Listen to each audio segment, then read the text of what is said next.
નમસ્કાર. આજે આપણે ફરી એક ખૂબ સરસ આર્ટિકલ સાથે મળ્યા છીએ. આર્ટિકલનું ટાઇટલ છે a Nalanda model for the 21st century. 21મી સદીનું મોડલ છે એ નાલંદા છે. હવે નાલંદા છે ને એ આપણે સૌને ખબર છે કે એ પ્રાચીન ભારતમાં એક ખૂબ મહત્ત્વની ઇન્સ્ટિટ્યુશન જેણે પ્રાચીન ભારતમાં એક નોલેજ જ્ઞાન આધારિત સભ્યતાનો વિકાસ કર્યો. આજે આ લેખક કહે છે તે મુજબ 21મી સદીમાં પણ આવા નાલંદાના મોડલની ફરી જરૂર પડી છે. આ આર્ટિકલ આપણને કામ લાગી શકે છે. આપણા GS1ના પેપરમાં તો લાગી જ શકે, સાથે GS2, GS3, GS4 અને એસે ચાર પેપરમાં આ આર્ટિકલ છે. એમાંથી એવી ઘણી બધી વસ્તુઓ આપણને મળી રહે, એવા પોઈન્ટ્સ મળી રહે છે કે જે આપણે સીધા ઉપયોગમાં લઈ શકીએ છીએ. તો ચલો શરૂ કરીએ આર્ટિકલ. 21મી સદીમાં રાષ્ટ્રીય સુરક્ષાનો આધાર શસ્ત્રોને હથિયારો પર તો છે જ, પરંતુ સાથે સાથે જ્ઞાન કોગ્નિટિવ પાવર પર પણ છે. આર્ટિકલની શરૂઆત થાય છે the great contest of 21st century are unlikely to be decided solely on a battlefield. તો હવે જે પ્રતિસ્પર્ધીઓ છે આપણા, એ માત્ર યુદ્ધના મેદાનોમાં નહીં પરંતુ ફિનાન્શિયલ માર્કેટમાં અને ફેક્ટરીઝમાં પણ નક્કી થશે. કોઈપણ રાષ્ટ્ર છે એનું ઇન્ટેલેક્ચ્યુઅલ એડવાન્ટેજ છે એ જ એને મજબૂત બનાવશે. અને આ ઇન્ટેલેક્ચ્યુઅલ એડવાન્ટેજ એટલે શું? એની ક્ષમતા કે તમે કેવા વિચારો નવા લોકો આગળ મૂકો છો, કે વિશ્વ સમક્ષ મૂકી શકો છો. તમે ટેલેન્ટને પોતાના રાષ્ટ્ર માટે કઈ રીતે અટ્રેક્ટ કરો છો. તમે એક આંતરરાષ્ટ્રીય સ્તરે તમે નેરેટિવ કઈ રીતે ઊભું કરી શકો છો. કે ભારતનું એક નેરેટિવ છે કે વસુધૈવ કુટુંબકમ, રિન્યુએબલ એનર્જી, ગ્રીન અર્થ. તો આ એક નેરેટિવ છે. તો તમે આ નેરેટિવ ઇન્ટરનેશનલ લેવલે પીસ, શાંતિનું કઈ રીતે ઊભું કરી શકો છો. અને આ ઇન્ટેલેક્ચ્યુઅલ એબિલિટી છે ને એ જ આપણી ટેકનોલોજીને, આપણા ગવર્નન્સને એથિકલ ડિરેક્શન આપી શકે છે. તો knowledge is becoming a national power. હવે આ જ્ઞાન છે ને એ રાષ્ટ્રીય સત્તા બની ગઈ છે. કે જે રાષ્ટ્ર નોલેજની દ્રષ્ટિએ, ઇન્ટેલેક્ચ્યુઅલ કેપેબિલિટીની દ્રષ્ટિએ જેટલું પાવરફુલ હશે, એટલું જ એ રાષ્ટ્ર સ્ટ્રેટેજિક વેમાં એટલું પાવરફુલ હશે. તો ઇતિહાસમાં તો આપણે હંમેશા જોયું છે કે દરેક એરા, જેમ કે ઇતિહાસમાં આપણે જોઈએ કે એક એરા એવો હતો કે જ્યારે ટેરિટોરિયલ કોન્ક્વિસ્ટ મહત્ત્વના હતા, બરાબર? કે પ્રદેશ જેટલું સામ્રાજ્ય મોટું, જેટલો તમારી પાસે વધારે પ્રદેશ છે, એ રાષ્ટ્ર એ મહાસત્તા બનશે. પછી એક યુગ આવ્યો કે જ્યાં ઇન્ડસ્ટ્રીયલ રેવોલ્યુશન, તમે ઇન્ડસ્ટ્રીયલ એટલે સાયન્ટિફિક રેવોલ્યુશનની દ્રષ્ટિએ તમે જેટલા પાવરફુલ છો તો તમે એક મહાસત્તા બની શકો. તો એમાં બ્રિટન, જર્મની, US આ બધા આના કારણે પાવરફુલ કન્ટ્રીઝ બને.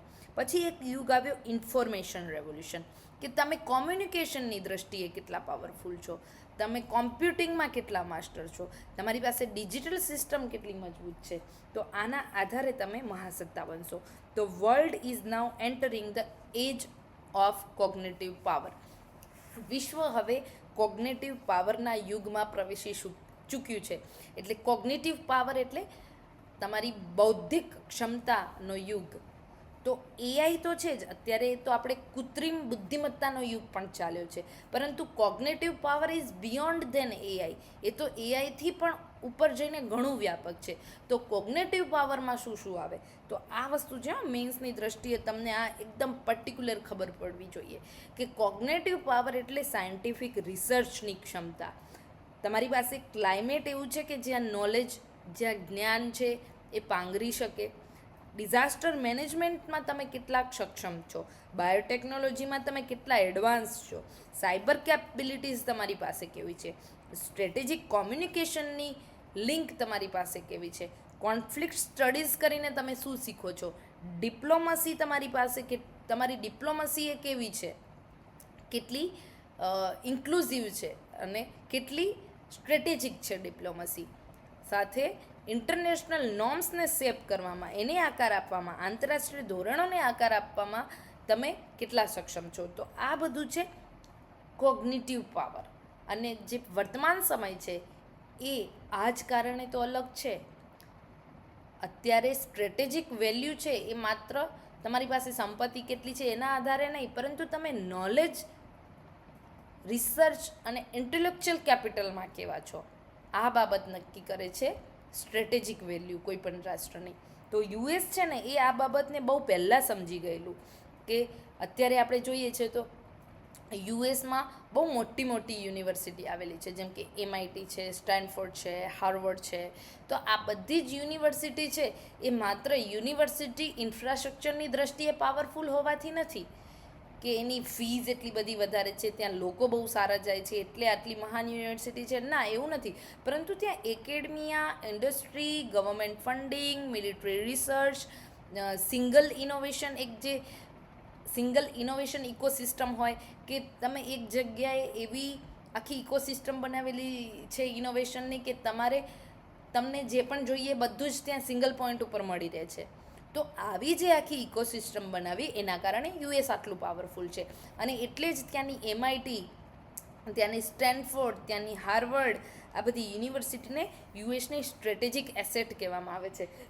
કેમ? તો આ યુનિવર્સિટીઓ છે ને એ જ તો એરોસ્પેસ, સેમિકન્ડક્ટર, બાયોટેકનોલોજી અને ડિજિટલ ઇનોવેશનમાં યુએસને વધારે પાવરફુલ બનાવે છે. તો આની સાથે સાથે યુનિવર્સિટી જેટલી મહાન છે ઇનોવેશનની દ્રષ્ટિએ, એટલી જ મહાન હોવી જોઈએ એકેડમિક ફ્રીડમની દ્રષ્ટિએ.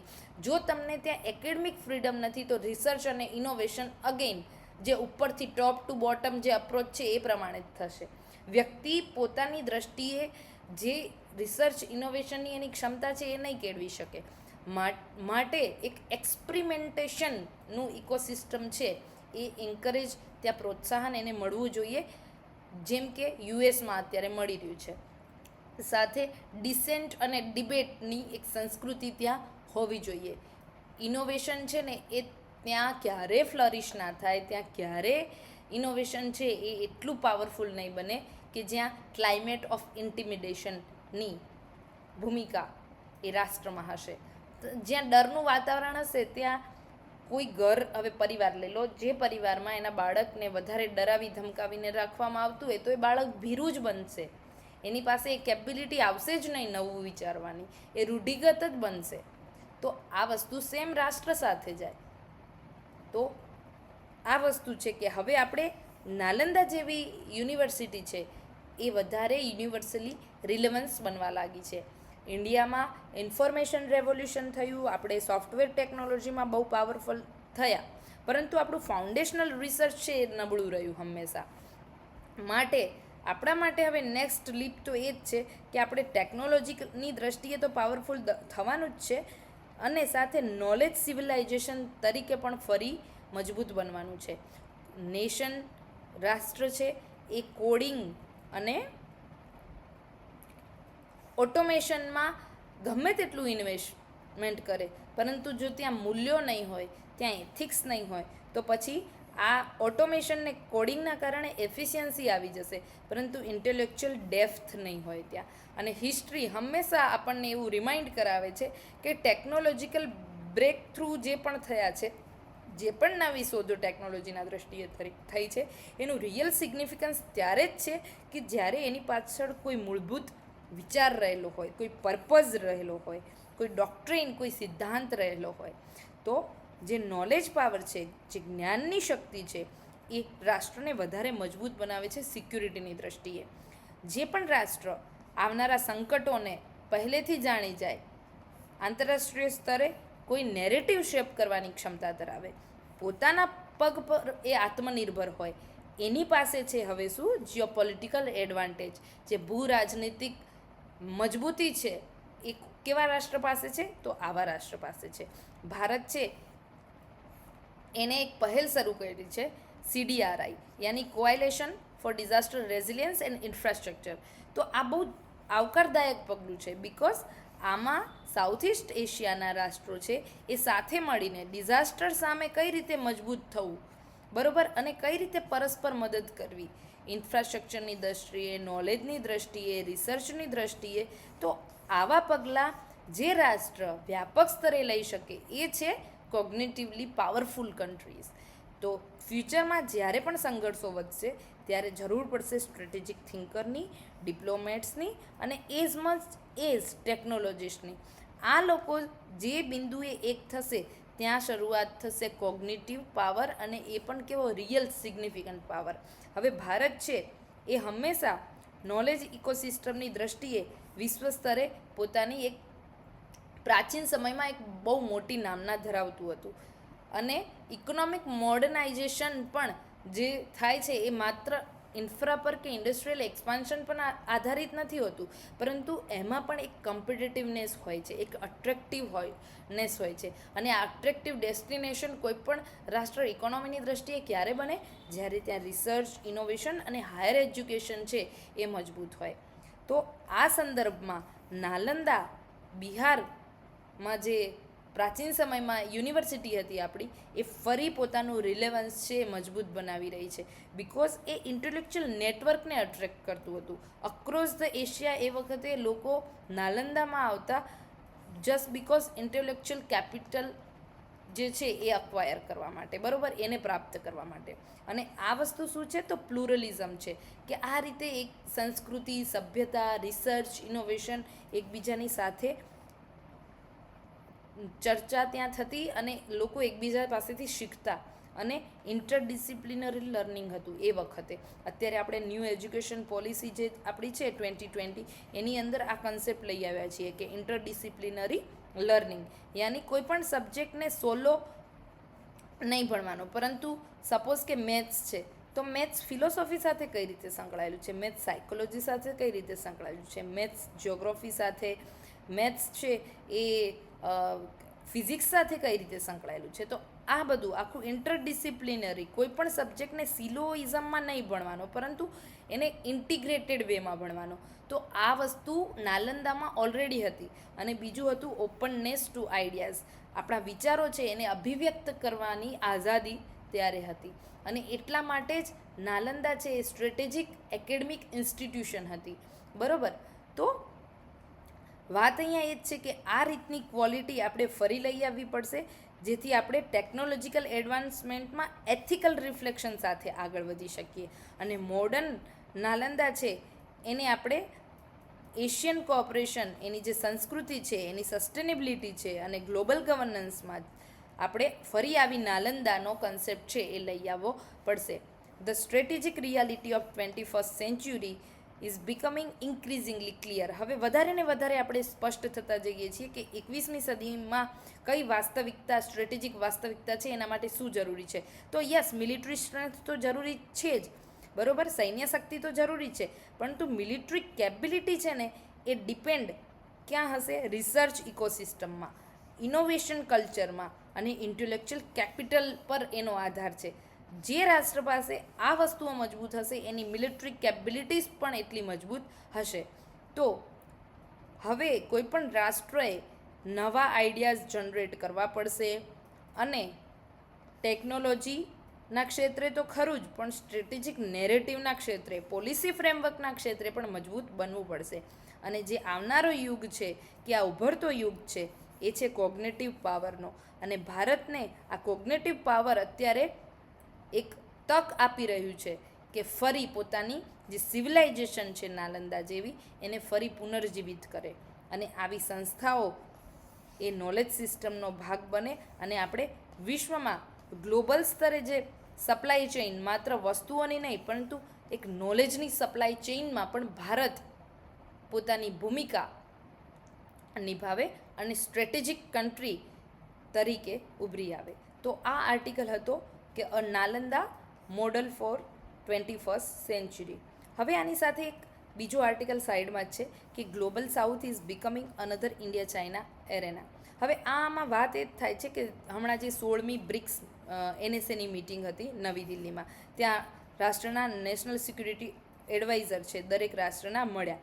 હવે અહીંયા મળ્યા તો આપણા અજીત દોવાલ અને ચીનના છે વાંગ ઈ, એ બંને વચ્ચે ચર્ચા થઈ.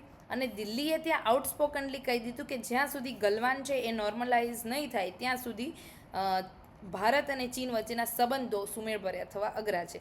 તો સાથે વાંગીએ પણ કહ્યું કે ધ ગ્લોબલ સાઉથનો જે ટર્મ છે, જેમાં ભારત એવું કહે છે કે ભારત જ બ્રિજ ભૂમિકા નિભાવી શકે એમ છે, ભારત જ એક સેતુ બની શકે એમ છે, તો એ વસ્તુ ખોટી છે. ચાઇના અને ઇન્ડિયાએ કલેક્ટિવલી રાઇઝિંગ થવું પડશે ગ્લોબલ સાઉથ માટે, આવો ચીનનો પક્ષ છે. એટલે ચીને છે ને હમણાં ગ્લોબલ સાઉથ માટે એક વ્હાઇટ પેપર પણ બહાર પાડ્યું છે. White paper on global governance કહેવાય છે. અને તો આ ગ્લોબલ ગવર્નન્સનું જે વ્હાઇટ પેપર છે એમાં 3 વસ્તુ ચીન કહે છે. ચીન એવું કહે છે કે ગ્લોબલ સાઉથ છે, ચીન વગરનું ગ્લોબલ સાઉથ છે ને એ અર્ધ સત્ય છે, એક મતલબ દમ વગરની એક પ્રપોઝિશન મૂકી દીધી છે.